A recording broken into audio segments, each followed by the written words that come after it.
السلام عليكم ومرحبا بكم كاملين في حلقة جديدة من ماتريكس مايندسيت بودكاست.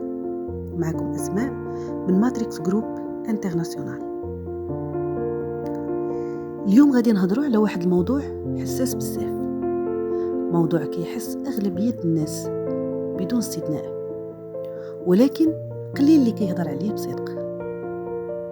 السؤال: علاش بزاف الناس كتبقى حابسة في بلاصتها بزاف ديال السنوات؟ سنين كدوز والحياة هي نفس الشكوى، نفس التعب، نفس الأحلام اللي ما كتحقق منها حتى شي حاجة. واش المشكل في الحظ، ولا في قلة الفلوس، ولا في المجتمع، ولا يمكن في طريقة التفكير؟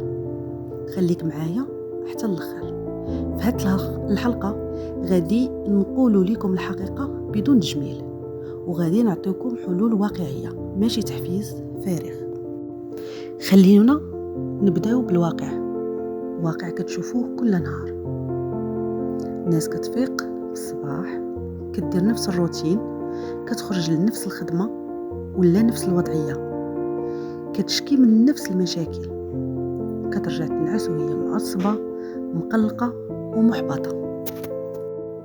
والمشكل الكبير أن بزاف ديال الناس تعودوا على هذه الحياة، ولات بالنسبة لهم عادية. كتسمعوا شي واحد كيقول أنا عايش وخلاص، أشنو ندير، هذه هي الدنيا، ولا ما مكتوبش ليا النجاح. ولكن الحقيقة المرة هي ماشي الظروف اللي حابساهم، ولكن القبول بالوضعية. الإنسان يقدر يعيش في الحبس بلا حيوطة، غير بعقلية محدودة. إذن علاش نحبسوا راسنا؟ دابا ندخلوا للأسباب الحقيقية. السبب الأول: الخوف من التغيير. العقل ديال الإنسان كيحب الأمان، حتى إلا كان هذاك الأمان مؤلم، وكيقول خليك في راك، على الأقل عارف أشنو واقع. ولكن التغيير كيحتاج شجاعة، كيحتاج مخاطرة، وهذا الشيء كيخوف.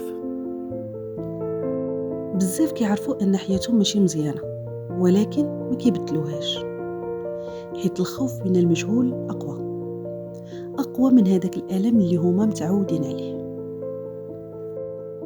وكسبب ثاني: انتظار اللحظة المناسبة. واحد من أكبر الأكاذيب اللي الناس كيكذبوها على ريوسهم هو مازال الوقت ما مناسبش. كنسمعوها بزاف ياك؟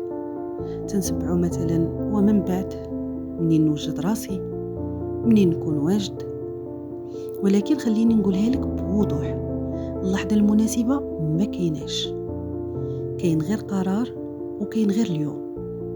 أي واحد نجح ما كانش واجد 100%، ولكن بدا. والسبب الثالث: عقلية الضحية. وهنا كاين مشكل خطير جدا. عقلية الضحية كتخلي الإنسان ديما يلقى شي سبب يبرر لراسو، حيت فلان عطلني، حيت المجتمع قاصح، حيت ما كانش عندي دعم.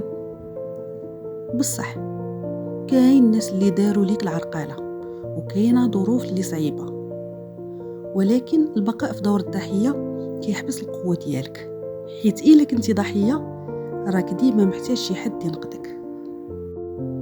دابا خليني نقولها لك بصراحة، حتى إلا كانت قاصحة شوية، ما حد غادي يجي ينقذك، وحتى شي حد ما مسؤول على حياتك إلا أنت. هاد الجملة ماشي قاصحة، هاد الجملة هي بداية الحرية، حيت منين كتفهمها وتتفهم أن المسؤولية عندك كتولي قادر إنك تغير. دابا السؤال اللي نقدروا نطرحوه: اشنو نديرو؟ هنا كاينين حلول.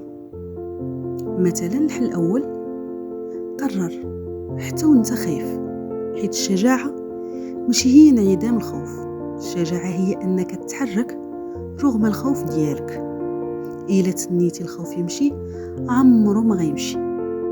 الحل الثاني: حبس من انك تقارن حياتك بالناس، حيت المقارنة كتسرق منك الطاقة ديالك، كتخليك تحس براسك ناقص. كل واحد عنده طريقه، وكل واحد عنده توقيت ديالو. والحل الثالث هو خطوة صغيرة ولكن يومية، ما خاصش انقلاب كبير، خاصك غير التزام صغير. خطوة صغيرة كل نهار خير بزاف من حماس نهار واحد. دابا بغيتك توقف الفيديو شوية وتفكر معايا، اشنو الحاجة اللي حابساك دابا؟ الخوف، الناس، ولا غير التردد؟ اكتبها في التعليقات، حيث الاعتراف هو أول خطوة للتغيير. إلا حسيتي براسك في هذه الهضرة، راه هذا البودكاست معمول ليك. دير سبسكرايب، فعل الجرس، وخلي تعليقك باش نوصلوا هذه الرسالة لأكبر عدد ممكن. والحلقة الجاية غادي نهضروا على موضوع خطير بزاف، اللي هو الفرق بين الطموح والوهم. نتلاقاو قريبا في حلقة جديدة من ماتريكس مايندسيت بودكاست.